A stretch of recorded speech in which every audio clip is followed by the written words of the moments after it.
Ladies and gentlemen, we are live. TSR is excited to present to you Last Call, featuring your boy, the pimp slap POD, Mike M. Pimpin' ain't easy, but it's fun like money. Got bookies on the run, now it's time to get money. Not your typical way to ball. It's last call like some convicts waiting on the next draw. You can feel the tension. Did I mention? Fools better pay attention, cause we getting paid like a pension. T's on the ones and twos, we not the ones that lose. Mike, money's killers, Mike even make the even news. And now, let's get to the picks.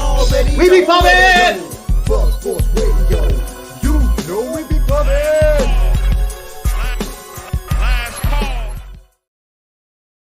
Welcome back. Here we go. Tuesday, February 6th, just a few short days away from Super Bowl Sunday.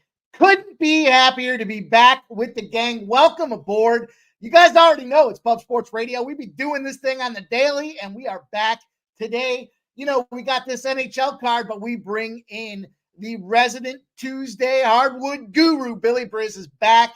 He's going to drop some bombs on college basketball and the NBA today. We're going to give you guys that road to the Super Bowl, day number 2, and we have some breaking news in regards to the first day's play. So going to be a lot of excitement on the show today.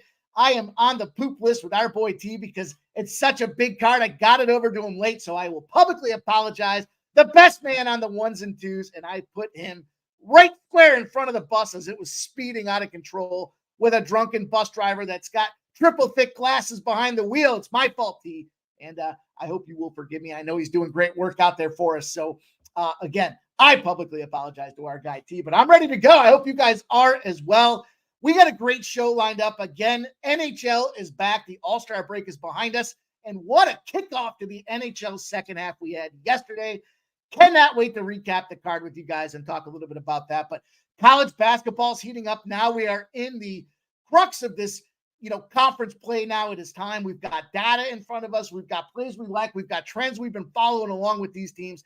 It's time to capitalize, and we have a loaded card tonight for college hoops. Then we're going to move over to the association. I say a smaller card, but still plenty of meat on the bone out there because we've got ourselves a banger fired up. We might have another 8-9 plays over there. So you guys know the deal. It's imperative that we keep a brisk pace today because we've got so much to cover, so little time to do it here. 7 o'clock waits for nobody. And we are already 4 minutes into this last call hour. So it is critical we get going, guys. Before we do, there's 3 things we ask you to do out there. Smash that thumbs up. Give us the like out there. Show the support. You're cashing with us. You're enjoying hanging out with the content.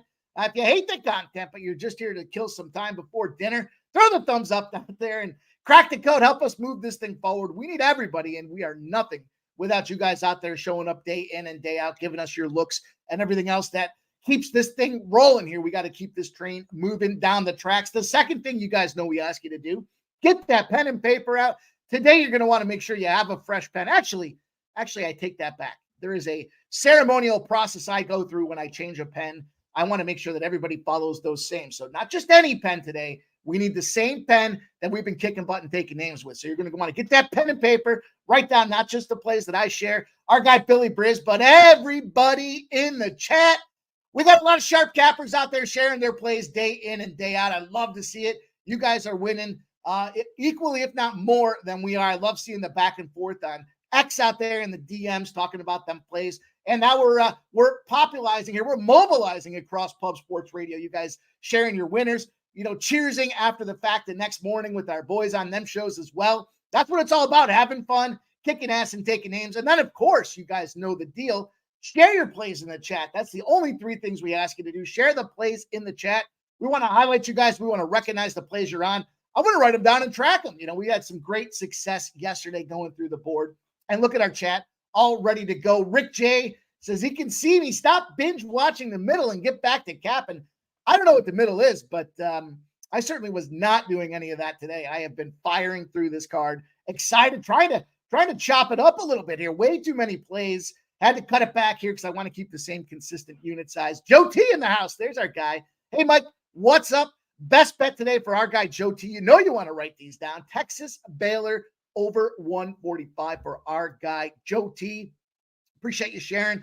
Swizz in the house as we be pubbing. Brian Watson, more winners here. Perky Bumps, Mr. Bumps in the house, going with South Carolina. I believe that one pops off at 6:30, so you're going to want to get on my boys' action fast with that one. The Futon Bets, Central Michigan, first half spot for him. Yeah, Perky says tips in about 30 minutes, now 25 minutes. That's how quick this show is going to go today. Brian Watson, I think that says Carolina. Anyone? Thanks. We're going to talk some hockey. You know it. I'll give you guys a quick rundown with kind of what I see here as we start this second half of the season. Brian Watson's on that same play with Perky in South Carolina. We can't wait to see and track that success throughout the day here, guys. Make America great again, says sup, boys. Sup, make America great again. Ian Shaver in the house. He's giving a shout out to you filthy D-gens. Let's go. Hey, there's our guy. We got celebrity status in the house. It's Peter Loshak. He says, yo, I love watching shows hosted by great cappers. Hey, not even if they're great, but just there's other guys too. I'm on my way to the middle. Pete Loshak. I love seeing you out there, my homie. And listen, you got me twice today, and it made me laugh. So appreciate the shout outs to you, Pete Loshak. And can't wait to say, write it down, Peter. I got a couple spots today that I'm really excited about sharing with you, my guys. So appreciate you dropping in the chat. Scotty, Avs should have won. That was bullshit loss as first period, and the Rangers under a hit. Scotty too hot. You weren't in here listening to us, my guy. We were all over them Islanders at plus 140. But hey, man, I know that first period got there for the Rangers Avs game. So shout out to you. I had to live bet that thing, and it was sweaty down to that last 5 minutes. Chief Champ says Oklahoma first half full game. I like that look. Not one that we're going to talk about on the card, but I do like that Oklahoma spot. Gerald Jones says, hello, Pubbin. Bo Jackson saluted you in the house, his last call. Jay Smooth, you guys know it's paramount that them smooth balls stay smooth, and he's giving us the POD VCU team total under 73.5 for our guy, Jay Smooth. Like what I'm seeing there with that spot with VCU. Tricky little thing going on there the other day with Richmond, the Spiders coming to town, and, they handle business, surprise, surprise, but VCU certainly in change and transition coaching and key player wise. So we'll see how they transition today. Jay Smooth, thank you for sharing. Billy Eagle Flyer, Cliff Yang, Nicholas Handy in the house, like stars in regulation against the Sabres. We're going to talk about that game. Bo Jackson says Edmonton streak ends tonight. Yeah, what is that, 16 games? Kind of crazy to think about that as they carried that into the All-Star break. You think back to how the season started. Their coach got fired, and then who'd they bring in? Connor McDavid's junior hockey coach, and we put everybody on notice when that happened. Every single person that was watching Last Call knew Edmonton was going to fire up, and it was only a matter of time. That they have done. Perky Bumps has given Pete Loshak the great show shout-out today. Our guy did a great job with the show. I caught the beginning, I caught the end, I got chirped twice, and then I went back to watch the middle. It's one of those things I couldn't get away from. So shout out to Pete Loshak and C-Mac and Ghoster today. They had the trifecta out there getting it done. And there was a Jose Bouquet sighting. Steak Bet Bouquet was out there to get this thing kicked off as well. So lots of fun. Kelly V's in the house. Jesse Gomez likes the Magic +3. Brian Watson, Matthews post, crossbar post. Wow, in one shot. That happens, man. That happens. Nasty Nate, we're going to help you get through it. I know there's no Celtics action for you tonight, but stay tuned with us, Nasty Nate. We will find a way to get you paid, my guy. Subhuman Gaucho, what up? Brizzy and the Pimp Tuesdays LFG says Philly Eagle Flyer posted his NHL parlay on X in 5 minutes. Philly Eagle Flyer, I'm not sure if it is Philly Eagle Flyer, but throw your X handle out there in the chat so we can all see what you got going on at the conclusion of the show. Berkey Bumps Anderson says, let's go Gamecocks. He is ready to roll on them boys, and he does not mess around with his bets. He's ready to cash some tickets. So good luck to you, Perky, and the crew. Gerald Jones says, Dayton, St. Joe's under 66.5, and Dayton -1.5 full game. I think he's on that St. Joe's team total, if I'm not mistaken with that one. Let's go. Kelly D likes the over 141 in Dayton. We know Kelly drops dynamite details and stats and trends that we love here on the show. You guys know we love them numbers out there. I love them. I step into them. I enjoy talking and breaking them down and making me stand back and pontificate on that as well. Coin, what's up out there? Says Mike in chat, let's have a Tuesday. Got some Northern Illinois +5.5. Good luck to you. Pete Loshak says, I also love watching shows hosted by Jose Bouquet. I can hear the Pete Loshak voice saying that too. So, Peter, love you, man. Thanks for coming in again. Subhuman Gaucho ready. There we go. Here's his X handle in the chat so you guys can follow him out there and see his parlay. Go give our guy a follow. We want to support the guys that are local and consistent. They're loyal to the show. Our guy Subhuman Gacho is going to drop some hammers out there. Arthur Mead in the house. Let's go. He's saying good evening to Pete Loshak as well. Perky Bump says he has a man crush on Jose Bouquet. Well, that'll have to be settled when you guys go down to San Antone. And Seth Porter, Pete's the best. I agree. Pete is the best out there. Philly Eagle Flyer. Ian Shaver, it's funny when, Pete, we got to get moving on this thing, but I will say I may have had a couple of cocktails on Friday, and I couldn't stop saying Nevada. So thank goodness they won, because I would not have stopped hearing it. But I said it so many times that even Pete remembered it today, and we know he's got tons of things going on. So that made me wake up the next morning going, mental note. Brown goes down way too easy when it's a Friday night on these live streams. Ian Shaver says, I got a weird one. Central Michigan plus 15 out there. Make America great. It says, Pete's a legend. He is a legend. EQ, last call. Kelly B. Here we go. Teaser under 217 in the Knicks and the money lines. NCAA, Utah State, George Washington, Niagara. NHL under 6 in that Edmonton. And then Florida in regulation. Looking to beat up on my Flyers today. And Rich, I don't know what that means. I don't know what the middle is. I'm sorry. Abel A. What up, Abel A? Good to see you out there, guys. We got to get going. We got a lot going on here today, and we can't wait to dig in. So smash that thumbs up. We're going to push this boat off the dock here. But before we do, you guys know transparency is paramount to what we do here. No hiding. This isn't just one of them live shows throwing out, picks and saying, oh, I kind of like this. I kind of like that. Hell no. We put the research in. We're telling you what we like. We're telling you what we're playing. And every guest that comes on does their homework. I know, because we talk back and forth throughout the day, and they're grinding. So, look, yesterday we did grind. We got back on the schneid out there. We had a nice 7-2 day yesterday. I talked about the NHL. We swept that Islander spot at plus 140. We hit that Ranger spot there. Sweaty. But Colorado, Gorgiev could not hang on to that lead. We'll see what happens tonight with that Devils game. How about Southeast Louisiana gets the job done? But the one that I highlighted was Alabama State getting the job done by 9. We had it at 8. It moved to 8.5 by game time. They were never outside of the number. They did not have the cover until the very last seconds of that game. So that was a great Alabama State victory. Kansas -4 did us dirty. Kansas State came in there with the outright. What are you going to do? I was looking at the under in that game too, and it went to overtime, so that wouldn't have cashed. Either way, just a bad call by myself. We'll get that better. Then we had a nice NBA day. Dallas -2.5 got that cash for us. The Clippers -3 got the cash for us. Toronto over 230. It moved up to 232.5. Didn't matter. It was interesting because that game was another one trending under the entire way until the fourth quarter. And then Toronto was getting busted up real bad. I mean, they were looking to screw this thing right out the house. But what turns around there, and that they didn't stop. As bad as they are, they didn't stop. Scotty Barnes back on the rebound under trend for us.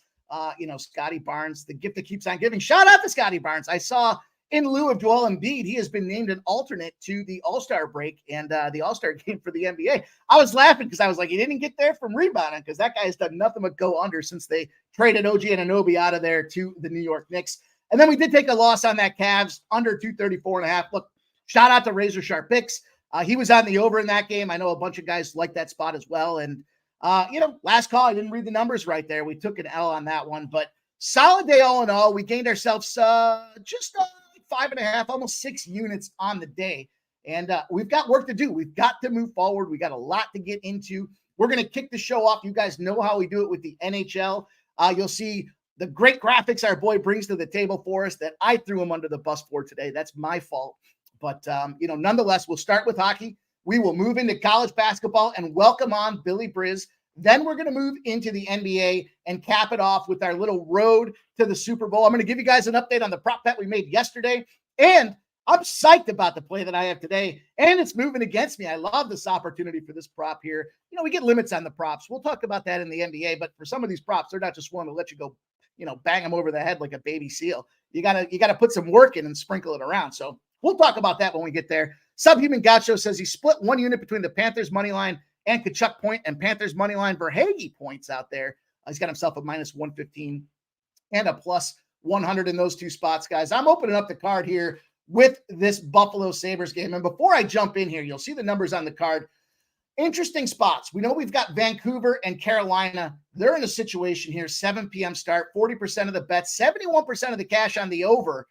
What I would say about that game is it's a tricky spot for a couple of reasons. One, we're still not sure if Demko's going, and it looks like by all intent Demko should go, but When the Vancouver Canucks are playing an East Coast team, they have gone over 18-5 in that 23 stretch. So I was inclined to pull the trigger on there, and you can get the 6.5s now at a plus 105. Ultimately, I know we got 2-0 yesterday, but there's a lot of games today, and there's a lot of things in flux. Speaking of being in flux, this Flyers and Panthers game right now, yeah, Owen Tippett's back. They brought him off the injured reserve, and he's going to be out there for the game today.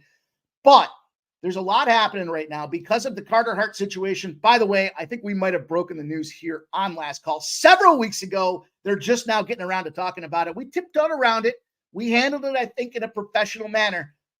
But we know we got boots on the ground with this Philadelphia situation here. And the big thing going on right now is because of Carter Hart's absence from the team, they have gotten salary relief to the tune of almost $4 million. So now Danny Briere is burning up the trade phone lines out there, trying to make some moves.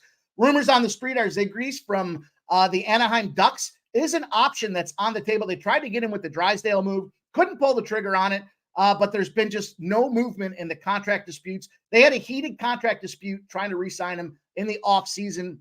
Couldn't get it done out there in Anaheim. He's ready to move. I think he's going to make that move to Philly, but I think it's going to cost Travis Konecny, which, is disappointing if it will. But nonetheless, Panthers, difficult situation tonight. I think the reason I referenced that with that Flyers game for the next week is we don't know at the last minute who's going to be in and out of that lineup. Again, I expect Konecny, who is a depth player, plays on special teams as well, to be a challenging spot for him. So I leaned to the under in that game. I just didn't pull the trigger on it. We've got 39% of the bet, 66% of the cash, and it's up to 6.5s out there in some spots at minus 130 on the under. Just could see it being a lower scoring game. The Flyers struggled going into the break with 5 straight losses. But let's get to this Dallas Stars game. Dallas Stars, Buffalo Sabres, 7 p.m. Eastern start.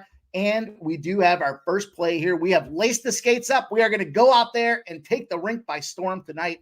Cannot wait to get it done. And we're going to start out here with this Dallas. And Ottinger confirmed in goal. The great news for what's going on there with Dallas at 16-9-2. We've got Luukkonen inside the other net there with Buffalo at 12-11-2. And look, the Stars came into the break heating up. They got Ottinger back from injury. They kind of went back and forth to get him conditioned to play in the bigs again. And they went into a 3-game win streak going in the All-Star break. The challenge, though, from a goaltending perspective, 3 or more goals allowed for Ottinger at an 86.7% record in that stretch. So got himself a little mental relief here, ready to roll. The other side of things, we've got Luukkonen last game, 5-2 win against San Jose. That was where we were running San Jose on the streak. We were the first ones to start to break that streak where they were awful. We caught 2 wins in a row. Then the Sharks took the L to Buffalo. Kind of a surprise 5-2 game, but Luukkonen made 23 of 25 saves in that game. Here's the thing, though. He's got 7 starts in 8 games. So they have all but abandoned everybody else on this team. They had Comrie. We know they had Levi Levon. They've just let they've let those guys go. They're just, not that they've let them go. They're just moving on to the minors, kind of looking at some conditioning stints for them. So the thing about Buffalo, not scoring a lot of goals. Dallas has points in 4 of its last 5 straight games, 4-0-1 in 5 straight games out there. So they're clearly the hotter team. I couldn't pull the trigger on Stars, not just because of the price at minus 150, but you guys know we've talked handily about the revenge situation. When you're a home favorite and you're losing that game and you go back out there as a road favorite in the rematch spot, we know what's happening. So I believe sights are on the game tomorrow for Dallas. Buffalo, on the other hand, not scoring goals. And what we have here is Dallas, when this arrested team that's on the road in their first leg of a back-to-back, yeah, tremendous numbers from them at 81-32. But Dallas is sitting out there floating on a 5-18 spot to the under in a similar situation. So I think this is a lower scoring goal. I think Dallas finds a way to get the job done. I like Ottinger and net out there. Like I said, I'm just reluctant. I think coming back from the All-Star break, you want to get the chemistry going again. Buffalo doesn't really have any chemistry going. They haven't been scoring goals other than that San Jose Sharks game. Big asterisk on that one. They're one of the lower scoring teams in hockey. So I think Dallas has its efforts focused on tomorrow. They want to get through this game, get everybody conditioned, start to get the lines to gel. I don't think they're going to go out there and do anything heroic. I think they're looking to go capitalize on tomorrow's game in that revenge spot. But we're going to open the card up with Dallas under 6.5. Trying to keep this brisk pace. We got a lot to cover. I can't wait. I know our boys ready to go already. Look, Jets-Penguins game. Penguins are playing for their lives right now. They're about to be out of the playoffs. I know it's early in the season, but they got to scrap up wins here, and they got to be a scrappier team than what they've been doing out there. They've got Yari in goal. Hellebuck inside for the Jets. I stayed off that game. I know a lot of guys are on the Jets. Not mad at anybody that wants to do it, but Penguins have been one of those sneaky teams. Didn't touch the Flames and Bruins game either. Just kind of coming back and where I see these guys as they're moving towards the All-Star break. The Flames are trading now. They're sending players away. They send Lindholm out to Vancouver, who will make his first start for Carolina tonight. On the other side of things with Boston, it should be a Boston spot. Wouldn't be surprised to see some goals in that game, but I just didn't touch that one. Next game I am officially on in this spot here. I'm looking at the Canadiens and the Capitals. Les Habitants out there in Montreal going to try to get the job done on the road against the Capitals. And, interesting spot with this one. We've got Montembeault at 11-7-4. He's got a 3-1 goals against average and a 90.5% save percentage. Lindgren on the other side at 9-6-4 has been the better goaltender for the Capitals. Interesting spot, though, for Lindgren because it is a little bit of a revenge situation for Lindgren. And from my estimation, I think he's vulnerable today. Not just because Washington goes out there and scores third fewest goals in the league at 2.38 goals for in a game. But Lindgren, in 4 of his last 5 starts, they're 1-2-1. And he's let 3 or more goals in out there, 86.1% save percentage in 3 of those games. He's just getting beat up. And so as much as people talk about the revenge situation, I think the challenge for that goaltender is you're on an island by yourself out there, and the entire Canadiens team has gone out there and put pucks on you. So they know your weaknesses. They know you're vulnerable. There's plenty of tape on this guy to show the edges that he does not have and where these offensive guys can go out there and get the scores done. Now, Montembeault on the other side, 8 goals on 30 shots for a 73.3% game. Terrible. But his last game before the All-Star break, he faces the Islanders. He goes 43 saves on 46 shots and stood on his head to get the job done for him. So I think it's a great spot here. Furthermore, we talked about this trend yesterday. This is the trend we cashed on with the New York Islanders. We've got, coming out of these All-Star break, not a lot of data to work with, not a lot of information at our hands as far as kind of a lot of guessing, right? We see a lot of guessing on what these teams are going to do and how they're going to respond. But we did follow this one. It was the rested road dog when both teams have 3 or more days rest, as long as they're a favorite, only up to plus 150. They're 15-4 in that spot. Again, we cashed on it last night. I think Montreal's in a situation here. If we're essentially in a coin flip between these goaltenders, and you look at what Montreal's done, they're a job. They can go out there and cover spreads. They're 30-19 in the NHL at covering spreads. They got themselves plenty of rest, though. They've got 4 days before they face the Dallas Stars up next. They can put everything they've got in the tank on this game here. And on the other side of things, they've got Washington with Florida on deck. They got a road trip to Florida and Boston after that. So Washington's going to be heating up and getting in the midst of their schedule. I think Montreal's going to catch these boys sleeping here.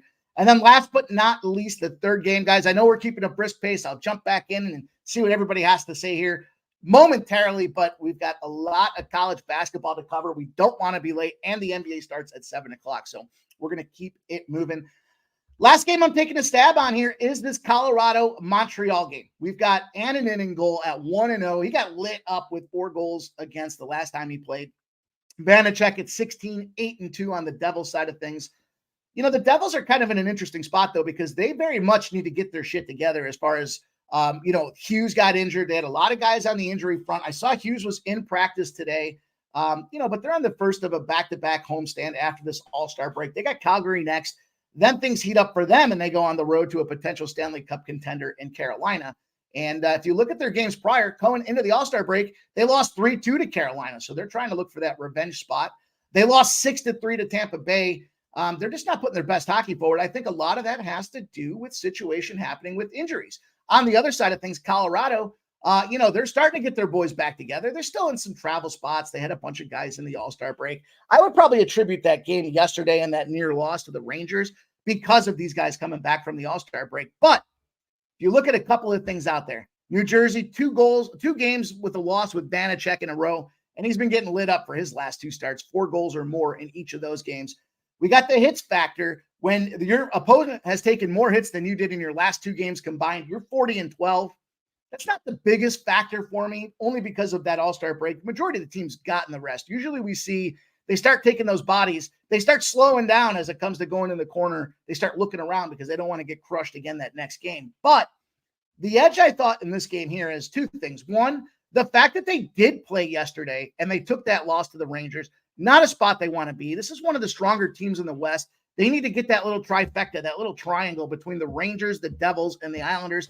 They need to come out 2 or 3 in those spots out there. And if you look at Colorado, they've gone 7-0 on the second leg of a back-to-back. So where you would think this situation with no rest hurts them, it's actually a strength for this team. And I think that plays right into the, revenge spot from yesterday's loss. They want a short memory with what happened there against the Rangers, and they want to go get the job done. So Cheshire Cat says Babano's on the over 6.5. I'm not mad at that. You look at this goaltender in the situation. He should get shelled, but I think there's enough with Colorado. They don't have Hughes back in the lineup, and that's always a little trepidatious spot for the offense. You got people back and forth. Who's going to be the guy that gets scratched when they start bringing Hughes back in the lineup? How are the lines going to change out there? And I think that plays a mental component where their heads and their hearts just aren't in alignment there with their asses as far as going out there and trying to get the job done. So we'll take Colorado Avalanche at a -110 spot. Let me just line shop real quick and make sure that's still the best number that we have out there. -110s in a couple of books. Now moving its way back up. -115s, 117s, 118s, and 120s. So we're getting some of that correlated movement out there.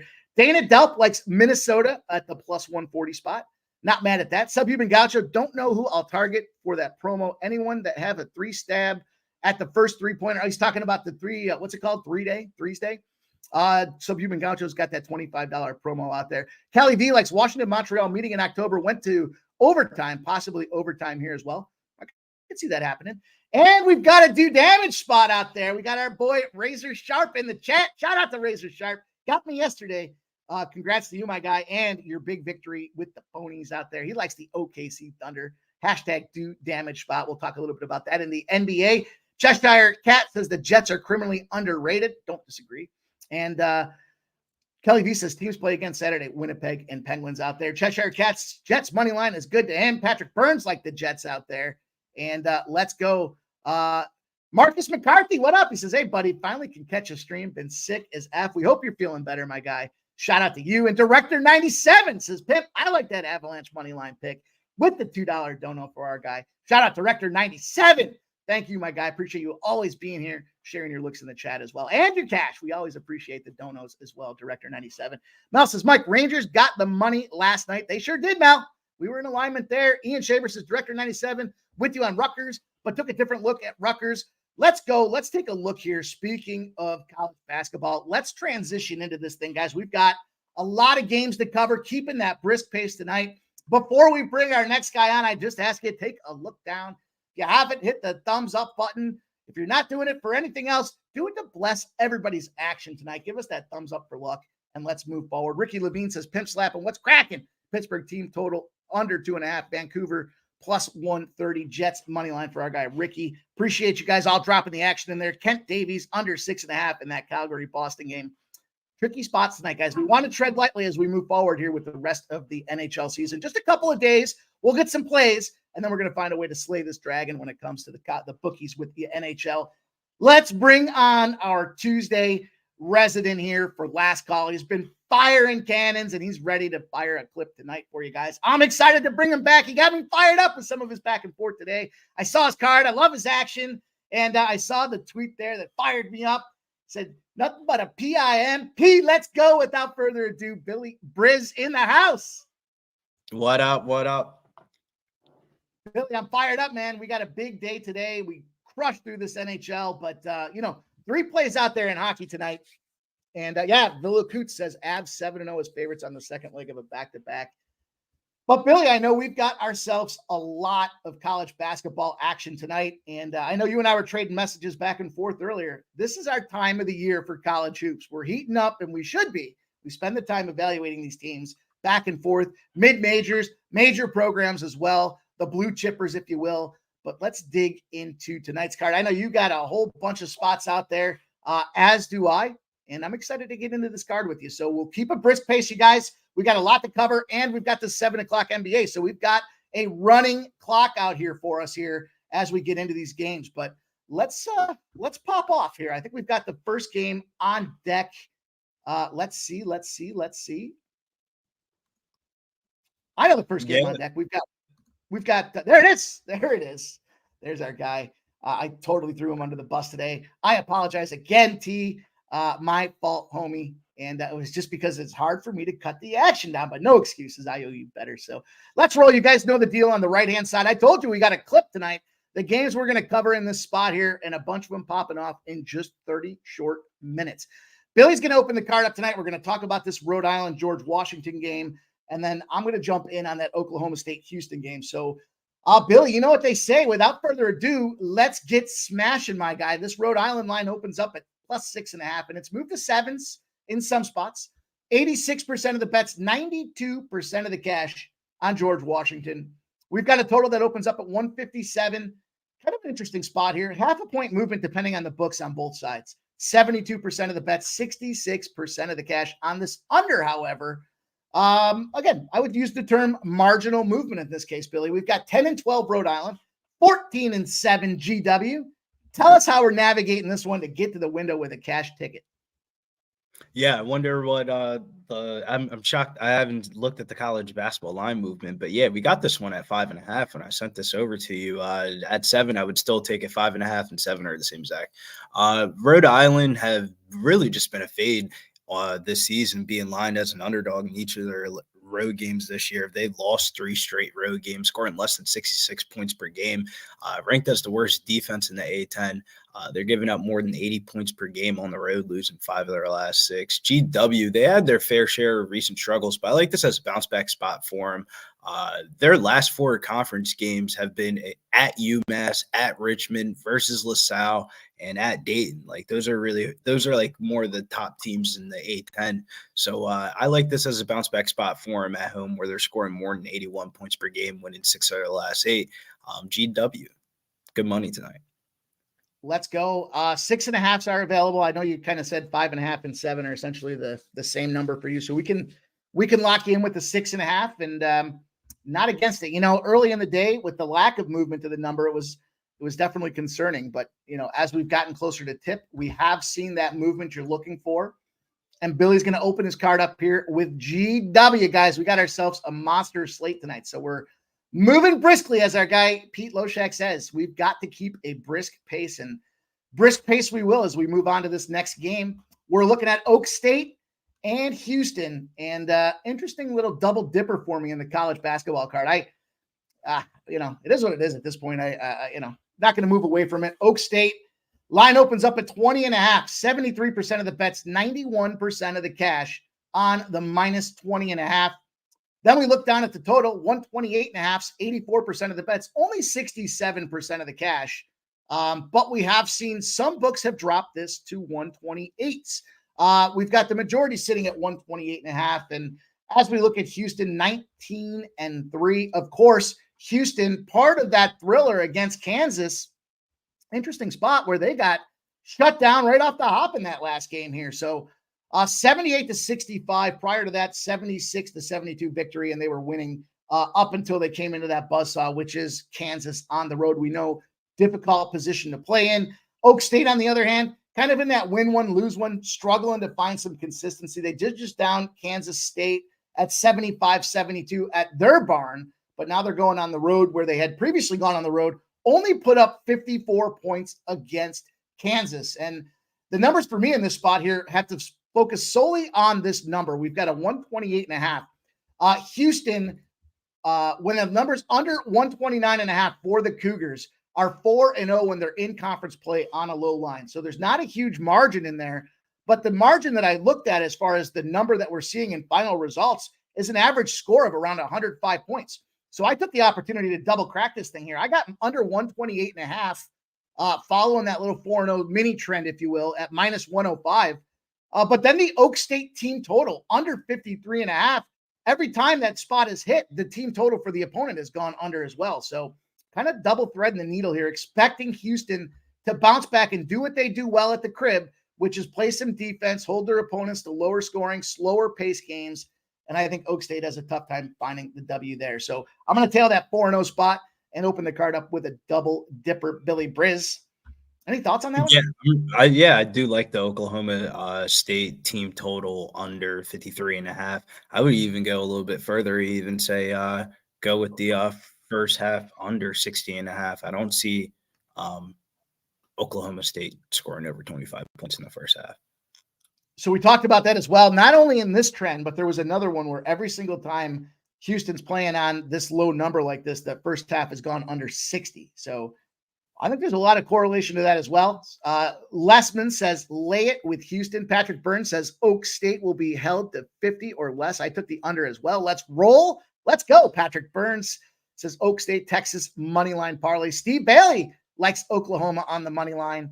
And Marcus McCarthy says, I'm from Rhode Island. Can you bless that coach at URI makes the most money in, can you believe, I think is what he says. I bet. Can you believe that Rhode Island coach makes the most money in the state? That's crazy. LOL. It is crazy, given what Rhode Island hasn't done there. The A-10's vulnerable, though. So minus the Spiders, everybody else is wide open right now. So Caddy Daddy says Air Force San Diego State over 133.5.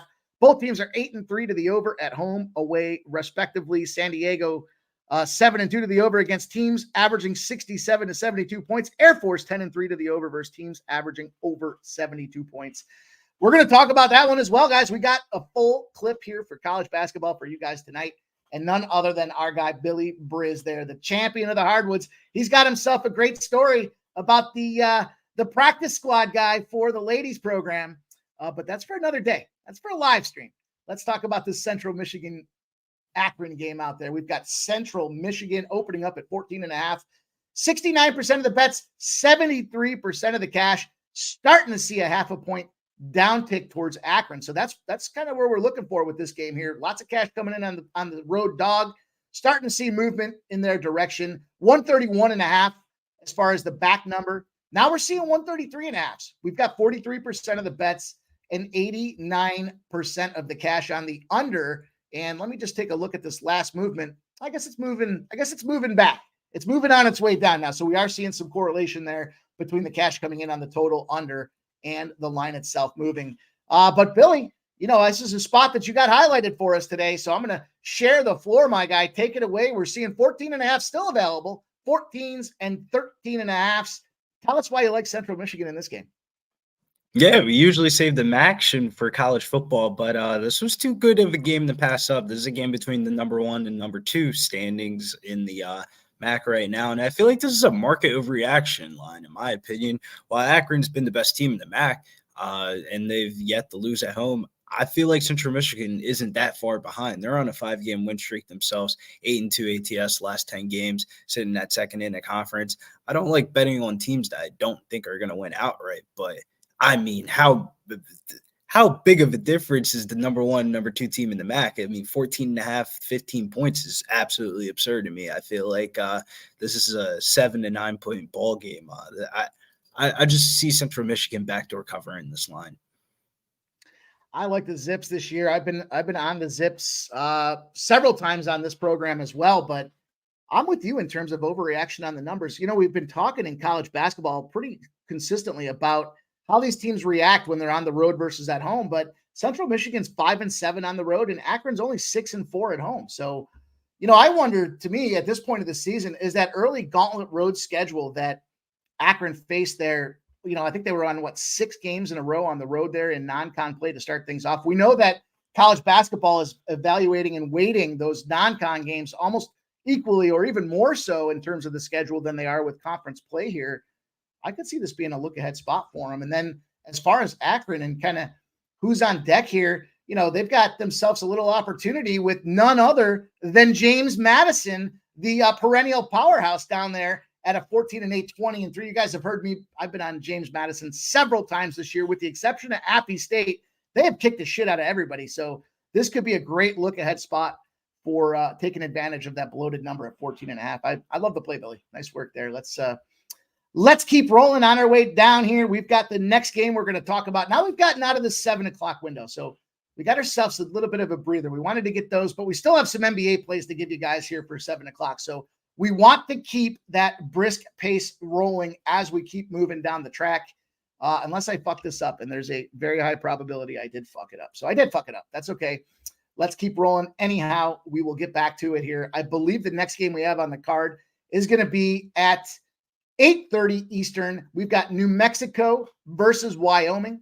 10.5 point road favor to New Mexico. 69% of the bets and 62% of the cash coming in on Wyoming. We've seen now a 0.5 point drop in some spots out there. We're starting to see the action coming in on Wyoming and the books showing their concern. The total opens at 156, 68% of the bets, 82% of the cash on the over. And they don't really care about that over cash. They kind of like this being a potentially lower scoring game. Billy, of course, we know that situation with Boise State, 86-78, took them down outright.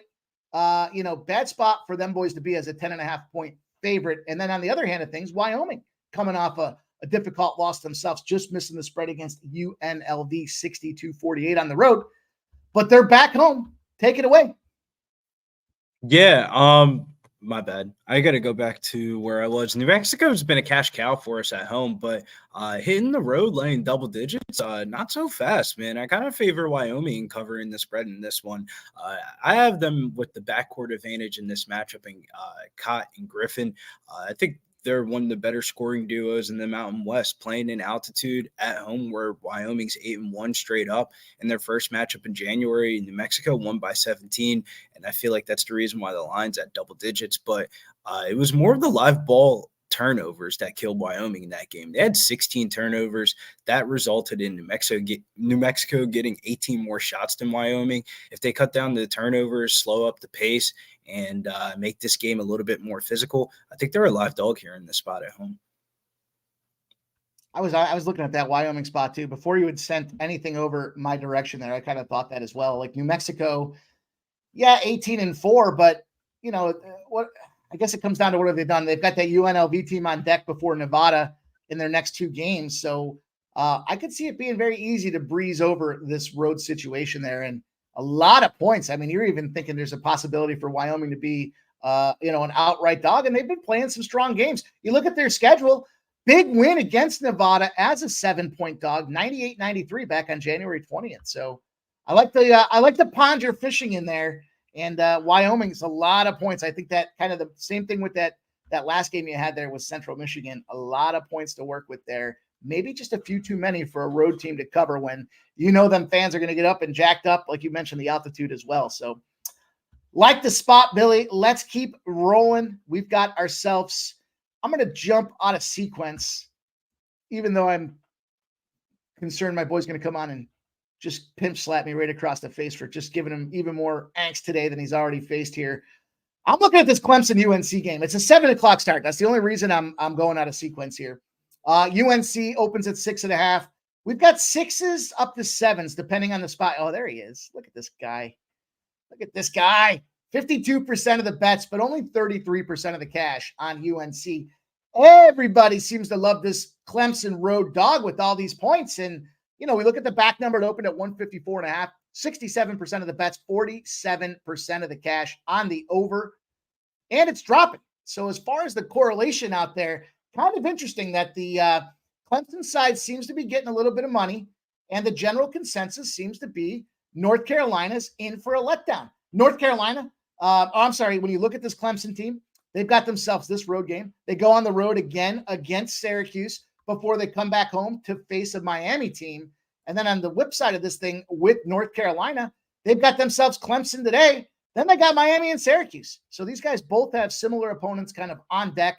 And look, Syracuse, tough place to play in the Carrier Dome. We saw Miami get beat down yesterday against Virginia, but I think this is a Tar Heels opportunity for advantage here. The big numbers for the Tar Heels, they just had that Duke game, and so the general consensus, Billy, you could ask me if you want, are they going to be exhausted after that Duke game, Billy? I don't know. You know what? You don't have to ask me. I'll ask myself, Billy, and the answer is no. What do they do after they play Duke? As long as they're more than a 2-point favorite in a non-tournament game. So everything besides the tournaments, when they're a 2-point favorite coming off a Duke game, they're 17-0 straight up and 17-0 against the spread.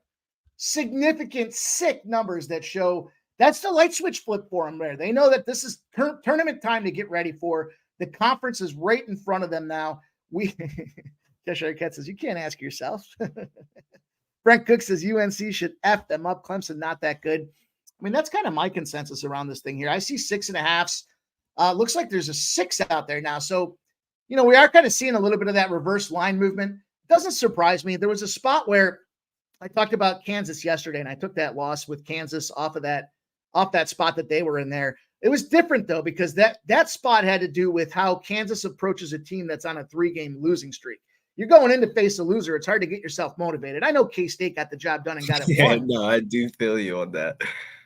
And I think the big difference here is, they got that flip the switch out there. They're ready to roll. They've shown historically 17 straight times, not only have they won the game outright, but they've covered the spread. And I'm not that worried about Clemson. I don't think Clemson does enough well, and especially now they're at home. I'll give them that, but I think this number is where it is for a reason. 17-0. We're going to take advantage of this North Carolina spot there. I like what I'm seeing out of the Tar Heels. Not so excited about what I saw out of Duke, but I will jump in on Tar Heels here. I think as far as the ACC is concerned, wide open, and they have an opportunity to really cement themselves up atop of the standings here as they get ready for the conference play. So let's keep rolling, Billy.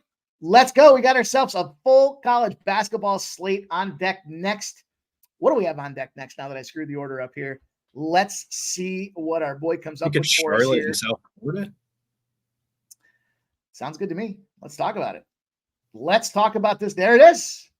Billy, the magic man out there, making it happen. He knows the order better than I do. Some host out there, but nice job, Billy. Let's talk here. Charlotte opens up at 2 points. Again, a situation where it's marginal movement. So the majority of the games, you don't care about this movement. You're embracing the storm. 65% of the bets, 59% of the cash on South Florida. As far as the total, it's open at 134.5. Yeah, not much movement here. 82% of the bets and 90% of the cash. I'm glad we have an expert in yourself to guide us through this thing, because sometimes I see these numbers and they kind of concern me. We do have South Florida, though, kicking the shit out of everybody. They take down North Texas 60-55 as a 6.5-point dog. On the road, they weren't concerned. East Carolina 71-60 as a dog. They just continue to get dogged. And then, of course, Charlotte on the other side of things, not too shabby themselves here, but a battle at 14-7 versus 15-5. Interesting when you look at these standings. South Florida 8-1 in the conference. Charlotte 8-1 in the conference. I love that, despite it might not be a marquee game, we're embracing the suck that is this opportunity, and I can't wait to hear you talk about it. So take it away, my guy. Yeah, like you said, man, both of these teams have been impressive in conference play. Charlotte has one of the best defenses in the country. They're ranked 19th in KenPom. South Florida, they're going to try to push the pace in this one. They're a better offensive team and playing at home where they're 3-0-1 ATS last 4 games. This matchup to me, though, is very similar to that North Texas game. Another one of the best defensive teams in the country, and they were able to pull that one out. Like you said, a 5-point win as a +6.5 underdog. South Florida is just a team that's been printing me cash all season since non-conference play, 13-5-2 ATS this season. I think they're the best team in the AAC, so I'm going to roll with it on the money line. Let's roll indeed out there. Love the spot. Let's keep it going. Texas Tech and Baylor. Baylor opens up here with this game at -5.5. The line's moved about a half a point. 52% of the bets, 52% of the cash on Baylor. Marginal movement. The total opens at 144.5. Now on its way up at 145 and 145.5. 87% of the bets, 92% of the cash. And I'll be short and sweet with this one. I am jumping on this total. I expect there to be points. Baylor as a home favorite in the conference when the line's bigger than 140 are 20-2 to the over. 20-2. Baylor in that home favorite conference position with a total over 140. 20-2 to the over. The average number they're seeing on the games, 143. The average finish on the games are about 151. It's like 150.8. As far as the side's concerned, though, only 6-15 against the spread in those spots. So not enough of a buy for me on Baylor, but I love the points in this one. And I think that speaks to this game and why it's going to go over, that we're not seeing it be a blowout situation. Now, it could certainly get there. It could very well be that blowout, but we still have 144.5s. We have 145s and now 145.5s.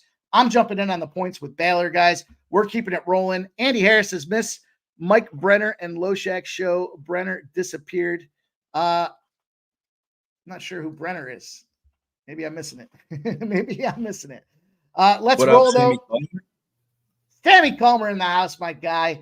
Let's transition here really quick here. I hate to do this here because we still have a couple college basketball games to go, but they're later in the schedule, and we do have a couple of 7 p.m. NBA games, guys. So actually, we have one. So we'll cover this one quick. It'll be on me. I'll jump in here. I know Billy wants to talk a little prop here as well. But bear with us tonight because, again, we're loading up the slate and we don't have a ton. We have a finite number of minutes to get this stuff done. So we're going to look at this Houston-Indiana game at 7 o'clock. One of the plays that I locked down here is jumping in on this Indiana Pacers spot. The number opened up at 6. It's moved to 7.5 and now 8. So we have 63% of the bets and 63% of the cash on Indiana. The number has moved from 240.5 to 244.5 out there. 64% of the bets, 82% of the cash on the over. And the books have shown some concern out there. Big spot for me was I was looking at this thing here. You know, the Pacers coming off that Charlotte win kind of felt like that was the get right. They played Boston on the road. They lost. They played the Knicks on the road. They lost. But they were covering spreads in those situations. They played the Sacramento Kings at home. They take that L. They go into Charlotte and they catch a victory. The Rockets, though, you know, kind of that win one, lose one. Can't find that footing and that stability. And the big numbers for me are the Rockets 1-14 against the spread. They're losing those games by almost 8.5 points on the spread when they're on the road, if they were on the road and they go on the road next. So when they're in that kind of sandwich position of being on the road, they falter 1-14-1. The margin in this thing would suggest that the Pacers are even live dogs. I got an 8, 7.5 still out there, but 8s are now starting to show themselves. And the money line, I'm sorry, for the Pacers, the money line's just jacked up. So yeah, of course they're live. They're not live dogs in that spot, but what a foolish thing to say, Billy. But anyhow, 7.5s and 8s being the number. I jumped in on those Pacers, but I know you had a prop to talk about here, and we've got ourselves about 7 minutes to 7. So let's go. Let's hear what you have to say. Yeah, this prop is catching some steam, but it deservedly so. Aaron Naismith over 4.5 rebounds. We talked about Naismith last Tuesday and about how many minutes he's playing. It's just hard to ignore, man. I mean, he's played 34 minutes in 5 out of his last 6 games. The one game that he didn't play 34 minutes, he fouled out. He's gone over his rebound prop 7 out of his last 10 games. The 2 that he missed are literally the 2 that he fouled out in. The Rockets aren't a good team on the road. They struggled on the rebounds, especially to the small forward position where they allow the most rebounds to the position. No Fred VanVleet in the lineup for the Rockets tonight makes them just I just feel like they're going to get exposed here on the rebounds here. And Naismith in the last 2 games head-to-head versus the Rockets, he's gone over this line. So I like Aaron Naismith's rebounds at 4.5. I think that line is going to start being at like 6.5 at plus money soon. Ricky Bobby says, let's go, Billy. I literally just bet that like 10 minutes ago. And, guys, we wanted to keep this thing rolling in sequence, but lots of stuff to cover, and it's a difficult spot. So shout out to Billy and T, both being ready to rock on the fly as we kind of wanted to bring that one in and give you guys a couple of minutes to think about it. But I think we're all in alignment there, sort of fading this road Rockets team here and haven't shown enough consistency to warrant themselves, even at 7.5 and 8-point spots, their favorites. But we've got ourselves a little complete fade. If you're playing daily fantasy tonight in DraftKings and FanDuel, I'm loading up on the Rockets with no Fred VanVleet. Oh man, that's a tongue twister in the lineup. Props of like Amon Thompson and Cam Whitmore, Jalen Green, like all those props are going to start moving in the next couple of days. Fred VanVleet's out for the next 4 games. Jalen Green's 3-point prop tonight is at 1.5 at -155. He's going to have all the shots. Like I think there's a lot of ways to make money on the Rockets by not betting them on the spread, but betting the player props. Yeah, I think it's going to be an interesting spot to see. Again, it started at 7, so we wanted to make sure that we gave you guys that information as quickly as you could get it out there. Trisha M says, anyone catch that 60 Minutes piece this weekend on gambling? They're worried for males 25 to 34. I don't hit that demo. Godspeed, boys. Trisha M, neither do I. So, Billy, good luck. It sounds like you're in trouble. Yeah, my mom did say something to me about that. What's funny is as much as my mom doesn't support the arts there, she did text me about that as well. She's like, there's a 60 Minutes show on gambling. And I was like, I'm betting on this game. I don't have time to watch 60 Minutes. So let's go. Swizz says Pacer Nation. Let's drop back into college basketball here, guys. We've got a few more trends, some analytics to give you guys. We'll talk more about the spreads as well. But this is where a lot of the numbers popped off for me with these later games here. Try to use the correlation and find where things kind of synchronize. I think I saw our guy out there. Where's the smart ass? Andy Harris. He's not even fucking green, but he's here to troll for us. So we appreciate you, Andy Harris. Hit that thumbs up. But he did correlate himself. He said the old sportsbook review show maybe got his name wrong, but the show is fantastic. So I put you on blast, but then I saw your follow-up. So hey, get your stuff green though, man. Let's go. We got a lot to do with this show and this network, and we need your help to get there, my guy. So let's go. I feel like a dick now. But hey, you know what? It is what it is. It's not the first time. It's not the first time. No, he says not trolling. Hey, look, it's my fault. It's my fault. We'll take a step back and say I was wrong.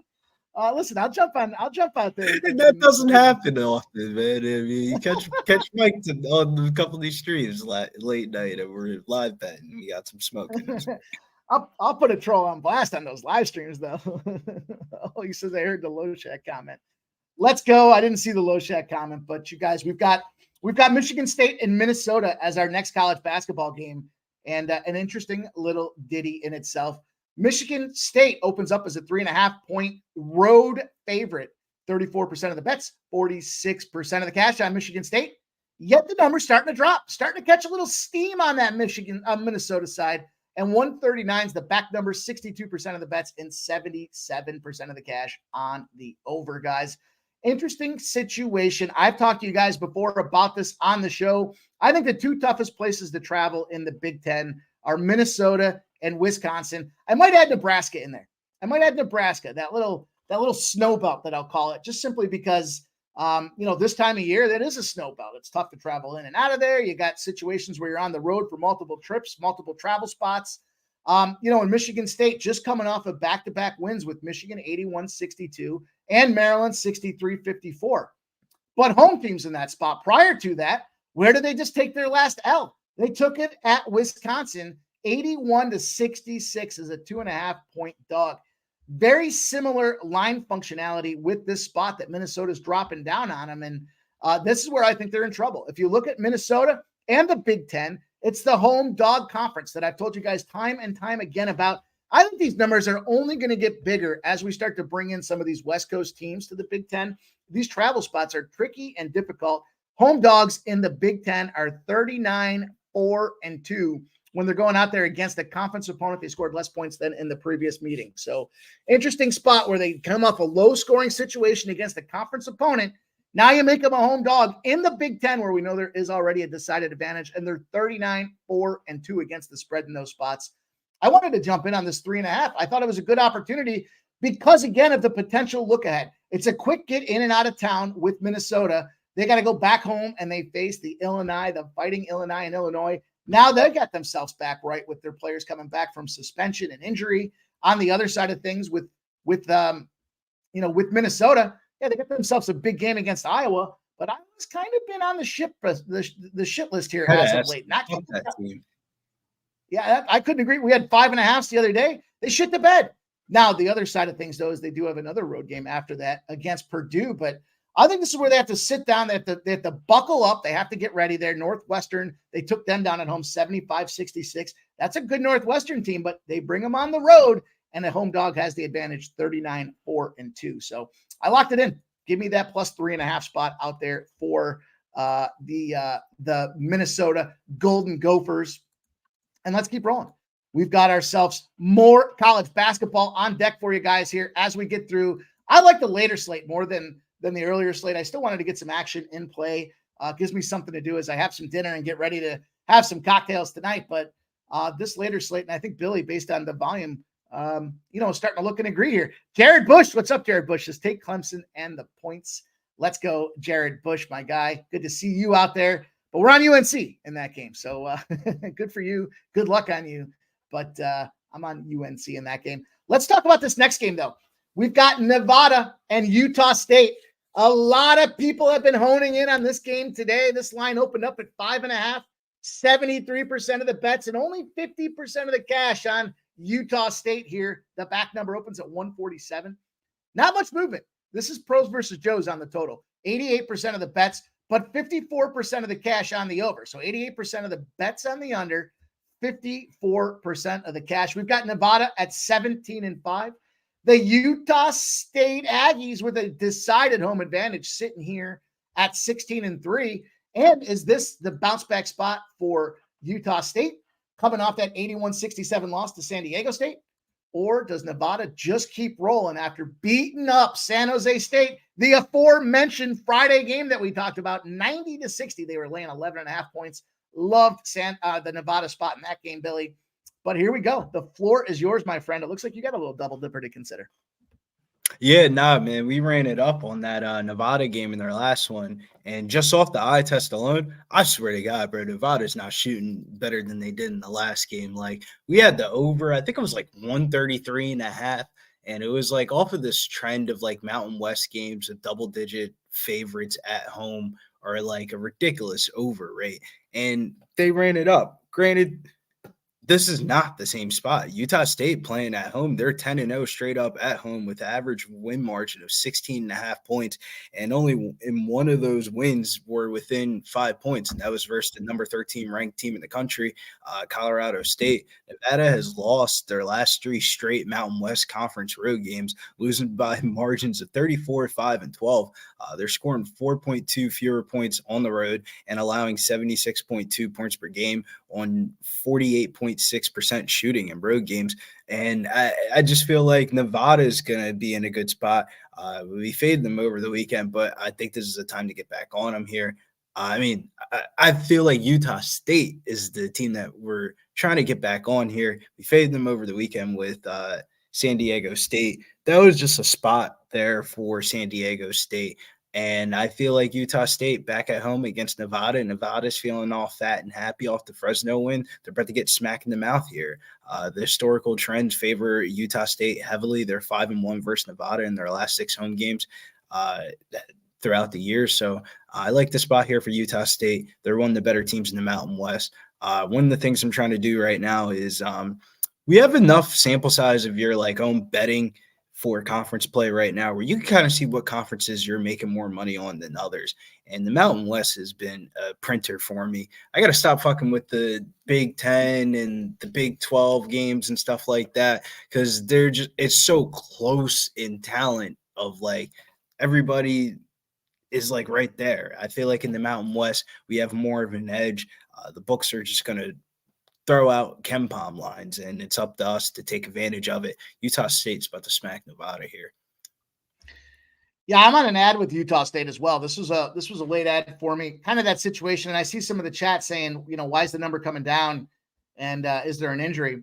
It's not that I've seen yet. It's just a situation where I think that the general consensus from some of the bigger bettors are that Nevada's getting a lot of points here. But, the thing about this number, so when, Utah State's in the conference as a home favorite, I should say this conference, when they have a home favorite and a total that's greater than 140, they're 30-8 against the spread in those spots, and they're covering the spread by 7. So, Billy, to your point about, getting beat up, the average score we're seeing in those games is 82-67.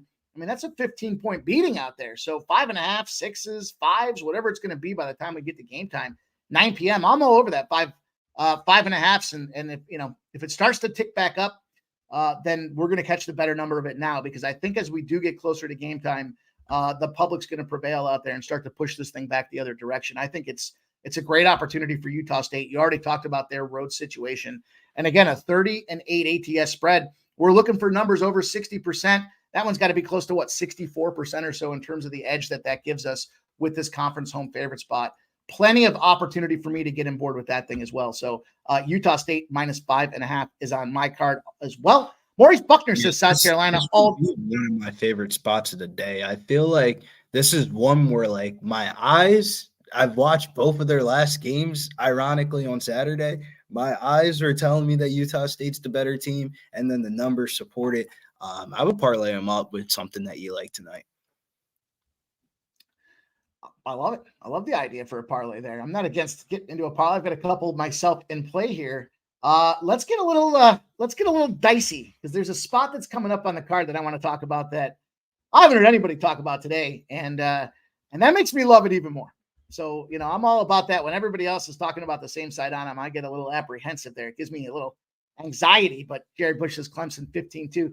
Jared Bush, go stand in line and see if they'll cash that ticket for you, my guy. We got a lot of game left. But I'm just joking, man. You know that. Oh, but, shit. Let's go. That's a funny comment, though. That's not how we want to start out. But Swiss says UNC. Brent Cook says UNC Utah parlay, but it's kind of late. Hey, I mean, it sounds like you're going to get some good numbers now on UNC. But look, I'm at this Air Force and San Diego game, guys. Late nighters as we get here. There's only one game beyond it with St. Mary's and Pacific. And we've got this number opened up at 9.5, still sitting at 9.5s. It was some 10s earlier today, so we've seen some down tick just as of late. 47% of the bets and 68% of the cash on the Air Force side of things. The back number opens up at 133. It's moving on up, 133.5, so 134s, 62% of the bets and 48% of the cash on the over.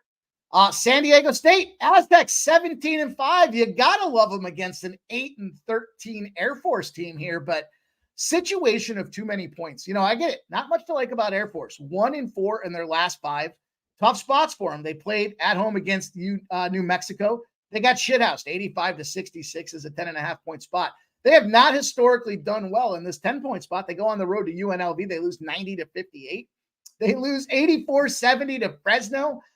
They lose they're a 4-point favorite against Wyoming. They lose by 11 points in that spot, and they get crushed by almost 40 points by Boise State.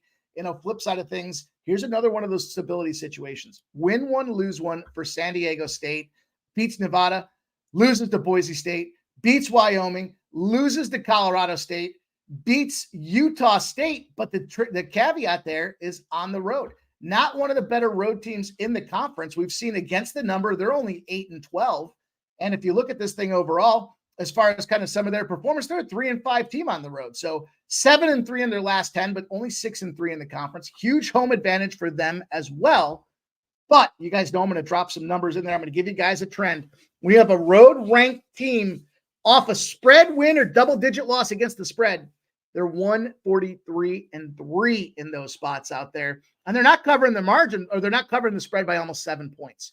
So we've got a 9.5. You could see that thing move its way all the way down to a 3.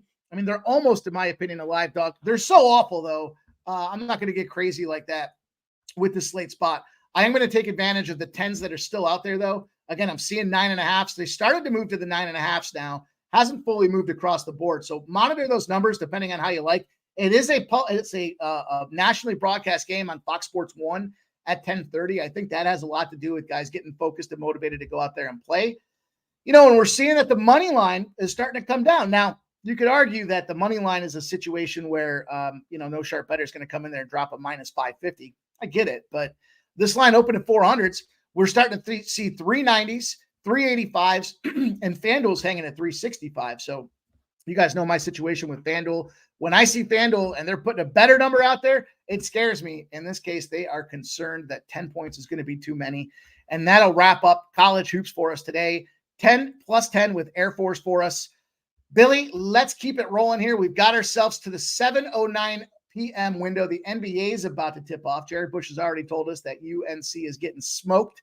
So that ticket sounds like a bust, but let's keep rolling. And let's move on to this NBA card. We talked about the Pacers. I'm on the Pacers. Billy gave us a lean towards Aaron Nesmith at over 4.5 rebounds. No, the next game we got on the card is the Dallas and Brooklyn spot. Interesting numbers, 45% of the bets, only 31% of the cash on the Dallas Mavericks. Talk about yo-yo lines, though. This thing opened up at +1, shot up to +4s, 55% of the bets and 69% of the cash on these Nets. The numbers moved from 235 to 236.5. We've got 81% of the bets and 99% of the cash on this over, Billy. I'll come right out and say I'm firing with this one here. We talked earlier about sandwich spots, and there is, believe it or not, when you're on the road, a sandwich spot when you're playing the Nets and then you're going to play the Knicks, which is very much the situation for these Dallas Mavericks. They're winning at less than 34% of the time. So there's the edge that we're looking for of almost a 66-point edge or 66% edge with this situation and the Brooklyn Nets. Furthermore, the Dallas Mavericks 0-14 against the spread when they're facing a team they beat the previous meeting that went 7 points or more over the closing total. So situation where it got steamed. They crushed them against the closing number, and they still come out there in a rematch spot and go 0-14. I same garden parlayed it up. I got myself a +292 for a same game parlay today, if you can read that. The number with this 0-14 spot for me showed the biggest margin is in the first half for the Nets. And we know the Nets can be a nice little first half team at home. I've got the Nets +2 for the first half, the Nets +4 full game. I went Kyrie 20+ points and Claxton 10+ rebounds. I know last night, 34 minutes for Kyrie Irving, not the greatest spot for a 31-year-old guy, but he's averaging 35 points a game. He's playing against a team that allows the 8th most points to opposing guards. And we're buying this thing all the way down to 20. So love this little tease down points opportunity for him. Again, I don't need him to win this game. I just need him to get 20 points. And then even 20, the push gives us the win because we've got 20 push, 20 plus. And then on the other side of things with Claxton, 10 plus rebounds. Again, his number right now is set at 11.5. The Mavericks allow the 7th most rebounds to opposing centers. And because they're playing on this back-to-back spot here, I'm going to take the guy that averages a double-double per game to go out there and get me a double in the rebounds here at 10 plus.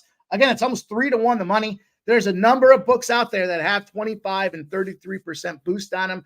DK offered me a sweat-free boost on this game as well. You got to be smart and shop around, Billy, but let's hear your thoughts on this game. This is one where I was just waiting on the Luka Doncic news. I don't know, man. Dallas isn't really a team that I'm looking to put my money on. I kind of lean towards the contrarian home dog play here of the Brooklyn Nets, but I would be more interested in the full game than the first half off the aspect of I think it's going to be like more like maybe tired legs in the second half for Dallas. Dallas does a thing where they kind of blow these leads in games. Luka Doncic plays the whole entire first quarter. So I kind of want to get more on the full game than it would be first half. I don't know. This wasn't a game I had the best of reads on, but I would, if you gave me a free play, I would probably bet it on Brooklyn money line. Interesting there. Our guy Michael Belena said Nets first quarter +1. The Nets are 21-4-1 against the spread at home in the first quarter. Michael Belena, that's a great share, my guy. Shout out to you for bringing that information to our fingertips here.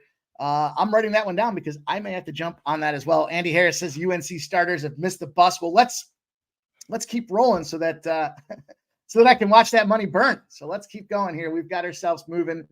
Grizzlies and Knicks is the next game on the hop here. And another spot that we've got some interesting line movement here. 14.5 is the number, but it's dropping. It's down to 13s now. When we put the show together, it was all the way up to 14.5. 68% of the bets and 65% of the cash on the New York Knicks. But last call, this is what we do about this stuff here. We're seeing some variance. We're seeing some droppage. The back number, 217.5, has dropped to 213.5s and 212s out there. 76% of the bets and 95% of the cash, Billy, on this under. Any thoughts from you on this game? Yeah, I actually like a player prop in this game. Anytime you have Thibodeau with 9 or 8 guys in the rotation, the starters, regardless of the spread, are just going to play 30 to 35 minutes in the game. Josh Hart, I just don't get why they haven't changed this line. This line is not correct. Over 13.5 rebounds and assists. Since Randall's been out of the lineup, he's gone over his rebound and assist line in 4 out of 4 games, averaging 17.3 rebounds and assists. Regardless of the spread, he's going to be out there because of the injuries with OG Anunoby and Quentin Grimes. Isaiah Hartenstein is still on the minutes limit. So, he gets a good matchup versus Memphis, who allowed the 5th most rebounds to the small forward position. I like the Knicks. I like the under. I like Josh Hart over his rebounds and assists. And I think Dante DiVincenzo is still going to light it up. But, man, they're catching up, man. They're catching up. Dante's not going under the radar anymore. But when it comes to the Memphis side, we just got the Memphis starting lineup. Memphis starting lineup tonight is Gilliard, Conchar, Vince Williams, Aldama, and Jameson. Out of those, maybe Vince Williams. Actually, no, Santi Aldama. I think Santi Aldama could have a game tonight. I got him in my daily fantasy lineup. Santi Aldama, look from our guy. No play for me on this one, but I will say the Grizzlies 1-9 against the spread when they're playing a team off a spread loss versus a non-conference opponent, which kind of intersects with the Knicks, who are in a 5-0 spot at home off a spread loss. So you kind of have a little intersecting opportunity that would support the Knicks. The numbers dropping for this total as well. Not mad at anybody that wants to get involved in it, but because of the size of the college card for me, this was a straight pass. And we'll roll onward and upward. We've got the Magic and the Heat game. The line opened at -4, has dropped to 3.5s and even 3s. Interesting, though, about the drop here is 43% of the bets and 73% of the cash on the Heat. So the public or the bets are jumping in on the Magic. And, the line's kind of moving in that direction where 73% of the cash being on the Heat side of things, and they've made it more attractive to bet it. The 213 opens up. It's still sitting at 213.5, 61% of the bets and 78% of the cash. And on the total here, and it's marginal movement. So as far as this game's concerned, we know the Heat coming off that loss to the Clippers, 103-95, piled up 2 wins before that, though. Weird kind of schedule spot for them. Then the Magic now, 5th straight road game in a row, right? They had Dallas. They lost 131-129, covered that spread. They beat the Spurs 108-98, covered that spread. They beat Minnesota in Minnesota at 108-106, covered that spread, and then took that loss to Detroit 111-99. They beat Detroit as well. So got themselves a nice little ATS streak, Billy. Does that sway on this game? Do you feel one way or the other? This is just a thing that I always do when I see these teams start doing this. You usually don't see this until like the playoffs, to be honest with you, like late in the series. Since that Rozier trade, the Heat have been running a lot of 2-3 zone. And if you just can't run 2-3 zone in the NBA. Like, that's one of the dumbest zones to run in the NBA. There's too many good shooters. They're allowing the 4th most catch and shoot 3-pointers in the NBA during this 8-game stretch since the trade, which bodes well for my guy, Jalen Suggs, 10 plus points at -150. He takes 47% of his shots from the 3-point line, and he's been a good third option in the offense when playing 25 plus minutes with Paolo and Wagner versus bottom 10 spot up defenses. He scored 10 plus points in 5 out of the last 6 games. So until the Heat start getting out of the 2-3 zone, I'm just going to keep on betting 3-pointer props and player props against them. Like it. Nothing official for us here. How can you be in the NBA running a 2-3 zone? I don't care how bad your defense is. Like, maybe a 1-3-1, a 3-2, but like literally you could just pass the ball to the wing, pass the ball back, skip pass, and it's a wide open 3 every time. I had no opinion on that game. I like the Magic. I'm in a Magic spot there. I've been following them quite a bit. I'm not a big Heat fan. I go all the way back to the beginning. Talk about needing short-term memory. I go back to the start of the season when I saw Detroit Pistons, as bad as they were, almost beat Miami outright at home. And they haven't done much to sway me even since then. I know it's a long time back, but it was a pass for me. So I ultimately had to move on. I'll tell you, one of the guys that's been impressive for me with the Miami Heat side of things, though, is Adebayo. He's been crazy with his rebound numbers out there. And his rebound and assist numbers seem like something that almost made my radar today. We've been cashing on his 10-plus galore with this guy as far as his rebound numbers. They got it set up at 12.5, but today it's fallen. It's taken a little dip backwards. And ultimately, again, looking at this line movement and keeping us off of a bet, he could very well get the job done, but not taking my money today. But I did make a show ad here. I got a little show spot for this next game in the Minnesota Timberwolves. Montreal Canadiens are on the board 1-0. Minnesota Timberwolves versus the Chicago Bulls. Really 62% of the bets, 42% of the cash on the Timberwolves. And the number's starting to come down. Still some 5.5s, but we're seeing 5s kind of pop up across the board. And that was the warning sign or the indicator I was looking for to take advantage here. 217.5 is where it opened up. 216s on the back numbers. 75% of the bets, 87% of the cash on the under. It was kind of a little flip-flop spot for me there because I know a lot of numbers support this over in this number, but the number's dropping. So that concerned me. That was a little bit of a red flag. The Bulls, when they're in the non-conference situation, are 73-36 to the over. They're 22-4 to the over in their last 26 games when they got non-con opponents. But I'm moving on the Bulls, Billy. I'll tell you, the one thing that jumped out for me, how do they do in a situation where they were a home dog? They're a home dog off a home loss and as a favorite. And what they do is they go out there, they're 5-0 against the spread. Small margin, doesn't happen very often. It is also 1-4 to the under. So I wonder if the Timberwolves just go cold tonight. But I'm going to jump in on these Bulls. And I got the +5 spot out there. For me, I see 5.5s are slightly juiced, but the 5 at -108 is going to make my card tonight, Billy. Am I crazy? No, I don't blame you. I think this is a Vegas trap spot. When like you look at the board today and you would say like pick one favorite that you like on the card today, they're gonna say Minnesota, Oklahoma City, and the Pacers. Like those are going to be like the three most popular like parlay legs today. And when you really think about it, I don't think the Bulls are too outmatched in this one. This could just be a sleepy spot for the Wolves. They've been on the road for a while, but I actually like Io DeSumo over 12.5 points. It's at -110. His role, we talked about this last week. His role in the offense just keeps on expanding before the trade deadline this month. He's played 39 minutes in each of his last 3 games. He's gone over his point prop in 6 out of the last 7 games. And when he's playing 32 plus minutes, he's gone over in 9 out of 15 games. The T-Wolves on the surface seems like a bad matchup, but his individual matchup is not bad at all. With him trickling down as the second or third option in the offense, he'll have a couple more shot opportunities rather than DeMar DeRozan getting like the main defensive attention. Vucevic being down low with the Twin Towers. I like Io DeSumo. If the Bulls are going to win this game, he's going to have a good one. I like that you can pronounce his name because there's a lot of vowels in that thing, and it got me tripped up quite a few times. So, not mad at the look. I just I jumped on the side and DeSumo over 12.5 points. You're thinking on this one? Yeah, that's the way I would go here. Io DeSumo. Nice. Let's go. Let's go onward, guys. We've got 2 NBA games left for you today. Pittsburgh Penguins are taking a 1-0 lead. The Canadians are up 2-0. OKC Thunder and the Utah Jazz get the fireworks out for this one and open at +1. Interesting, though, we're 3s and 3.5s now. 80% of the bets and 90% of the cash on the Utah Jazz.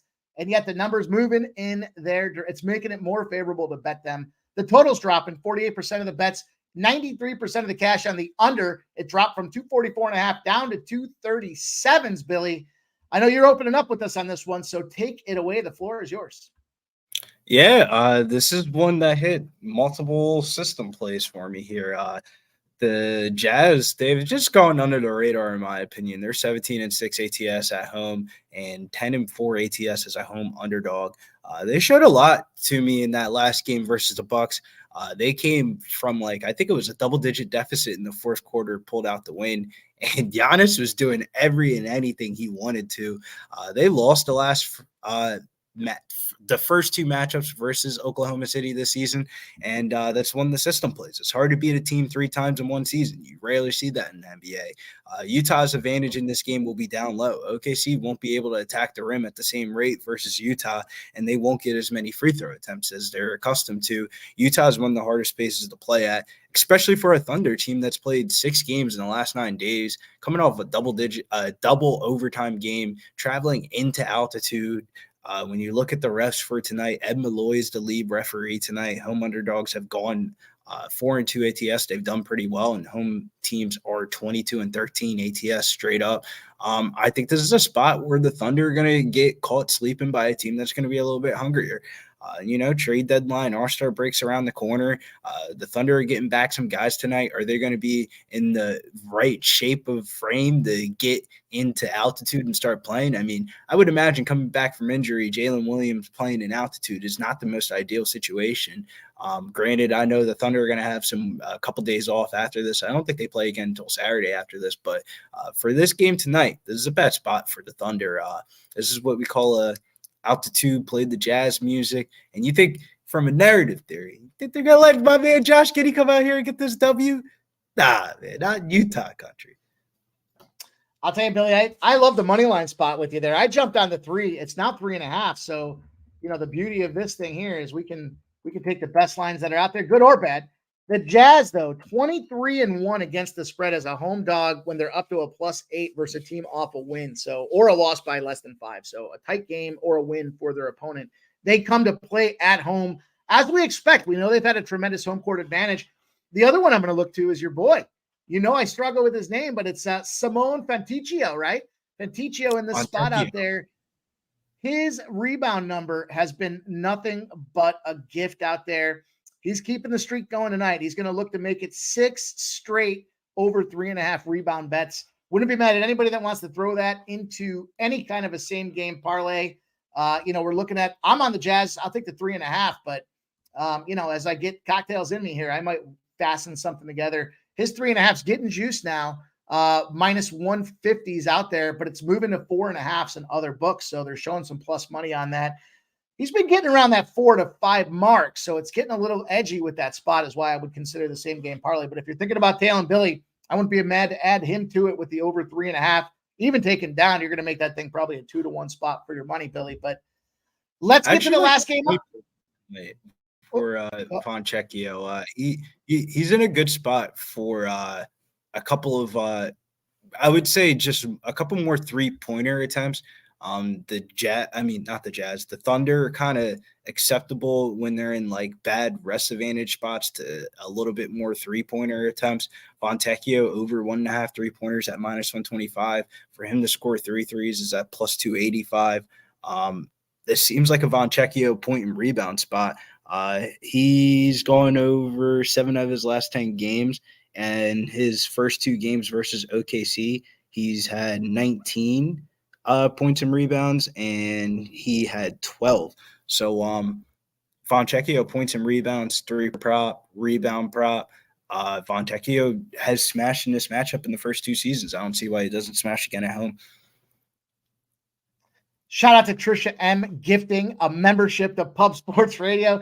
It was her and Cheshire back and forth saying, they're the only 2 members left in here with over 100 people in the house. But Trisha M gifting a membership, and shout out to her, helping us grow the community 1 member at a time. Appreciate you, Trisha M. Thank you so much for getting that done for us.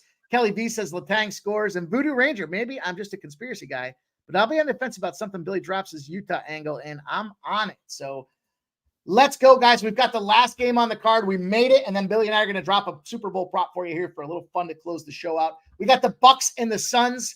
Bucks open up a +2, now move to 3.5, 50% of the bets, 60% of the cash on this Bucks spot. 246.5 is the back number, has dropped to 243.5, 72% of the bets, 85% of the cash, Billy. And we've got some kind of buyback now in the spot with this Bucks and Suns game where it was as high as 4. Now we're seeing 3.5. What do you think? I actually like the Milwaukee Bucks here in this spot. Everyone's going to be like, oh, the Suns at home, easy money. The Bucks, they suck. I mean, eventually, bro, they're going to win a game with Doc Rivers. I think this game goes under the total, and I think the Bucks pull out this W here. But I actually think the player prop angle could be even better than a side here. Devin Booker, this is a great bounce back spot here for Booker. Bradley Beal and KD, they both had their homecoming in Washington. Bradley Beal played for the Wizards for such a long time. KD is from the Washington, D.C. area. So it was just one of those games where Booker just took the back seat and he chilled. But he's gone over 4 out of his last 4 games after a game where he scored 20 points or less. The main problem with the Bucks right now is their pick and roll defense. They allow the most points in the league in those sets, and that's literally the whole entire NBA. How many times do you watch an NBA game and they're running 4 pick and rolls before they get a shot and they just pass it to the open person? The Bucks, I feel like that's the main reason why they're having defensive struggles is they don't have the right pick and roll defenses. They keep on dropping back, and these are NBA basketball players. This isn't fucking college. Like, these NBA basketball players, if you drop back and you don't blitz the screen, they're just going to shoot the 3-pointer or pull up for a jump shot or put you in a bad drop situation. We're still waiting on Damian Lillard news. I think Damian Lillard's a legit questionable. I mean, I've watched that last Utah game against the Bucks, and he fucked up his ankle in that game. While it didn't get listed as an injury after the game, he was visibly limping on the court, and they visibly played worse after he got hurt. So he wasn't playing defense for lick. I mean, when Colin Sexton's doing a crossover and shooting jump shots in your face, Keontae George following it back up, it could be a little bit of a struggle for Dame Dollar tonight. Wouldn't be surprised to see Dame Dollar take a seat tonight, but this is a TNT game, so I think he'll try to give it a go. So we're still waiting on some injury news in this one. Brook Lopez, he's been out for some personal reasons. Bobby Portis has been in the lineup.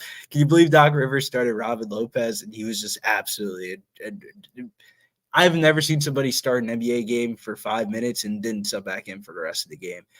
So we got to see what's up with this Bucks injury news report. But player props, circle this one. This is the last game of the card tonight. Yeah, I'm with you. And if I go, this is a lean for me right now. I see this thing ticking out. I see the tick back to the 3.5, which makes me want to pull the trigger on this one. I'll tell you, I've said it time and again. And if you want me to quantify it, in fact, I'm buying in. Fuck these injuries. How about that? What's the toughest game to All play these after a injuries, multiple yeah. game streak? If you're a medium home favorite and you're off a 5-game road trip or a 5-game home streak, you're 0-23 in the next spot, and you're losing by 10.5 points a game against the spread on those things. So if you're off a spread win, of course. So the Bucks at plus 3.5. I'll add that one. That's my last add to the card today for an official spot for you guys. I will hold off. Damian Lillard and Brook Lopez both just got ruled out like literally a second ago. All right, I'm gonna hold off. Yeah, I don't know. Man. If I go, I mean, you're looking at it as I'm reading, so it's I got to go with what you say there. If I do go official with it, then I'll add it to the cart. So I'll tweet you guys out and I'll let you know if that's going to be the case. Follow us out there. But Billy, we went Herculean effort through this card today. We covered a ton of college basketball. We got hockey games in play. We got the NBA laid out as well. But the last thing we want to do here, I've been asking the guests that come on the show, give us a little prop to the Super Bowl here. I know you were doing dynamite things last night with Jimmy the Bag. Give us your favorite prop for the Super Bowl. We're just going to have a little fun and see how it goes by the time the Super Bowl's done. Do you want to go like fun prop, or are we going with like one that I think is like kind of a just a smash spot? Actually, no, we'll go with fun prop. If you're stuck in the Alaskan woods, all right, yeah, give us the fun prop. I thought this was a little bit too low. Maybe you can get it in your same game parlays. Kyle Juszczyk over a half of reception at minus 140. I mean, I think he catches one ball. It kind of reminds me of the MVS spot. Maybe you guys don't want to play that one, so we'll give out another one. I'm going to go Patrick Mahomes under a half an interception. No interception. I looked at that one, and that was a reasonable number, too. Wasn't it like minus 110 or so? Yeah, minus 110, minus 115. If you look around. I don't think Patty's throwing any picks in this one. I think we're going to see a very run-heavy game plan from the Chiefs. You know, everyone's been breaking the game down for 2 weeks now, and I just wanted to have some fun with you guys as you come on and just talk a little bit about something. You know, let's get the opportunity since we don't have the weekend show to break it out there. But I'll tell you, I gave out yesterday open the road to the Super Bowl up. I gave out the red Gatorade. I said the Gatorade color to be red for a lot of reasons behind it. But the movement that we took today, Shanahan, they asked him, we've seen some line movement now. You guys know I love to talk about the line movement. Shanahan gets interviewed. He says his favorite color Gatorade is orange. It moved the red Gatorade prop up to plus 800. He said he also prefers just a water or a clear Gatorade opportunity. That's catching a little steam down to plus 950. So the prop I'm going to give you guys today, I would not bet the red one. From a marketing standpoint, if there's two teams where their predominant colors are red and white, you would want to pick a color because from a marketing degree, like the color scheme with the Gatorade, like I remember doing a project on this. And that's what kind of really got me involved in this Super Bowl Gatorade prop. When you're looking at the Gatorade props, you have to think about the color that would stand out the most. So what's a color that would transcend with red? Probably yellow. Like if there was yellow Gatorade on red jerseys, that would stand out. Maybe green, maybe purple. Like I would take some degenerate shots on those. Orange is never a bad one. That's the most popular Gatorade flavor.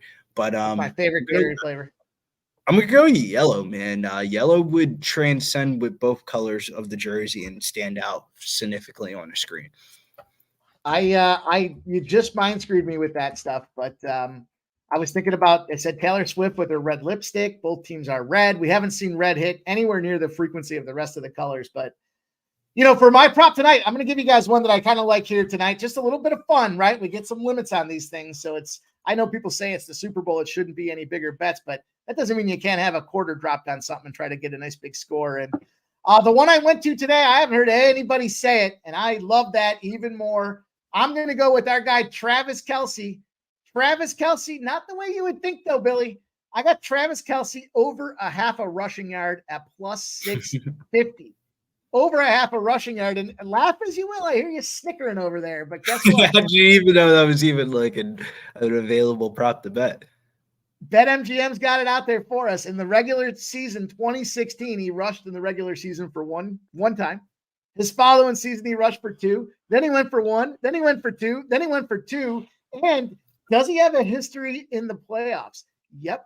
He got a first down in 2019 on a 4th down opportunity. They gave it to him. He barrel rolled his ass up the middle. And in 2023, just last year, he gets another first down on a 4th down conversion.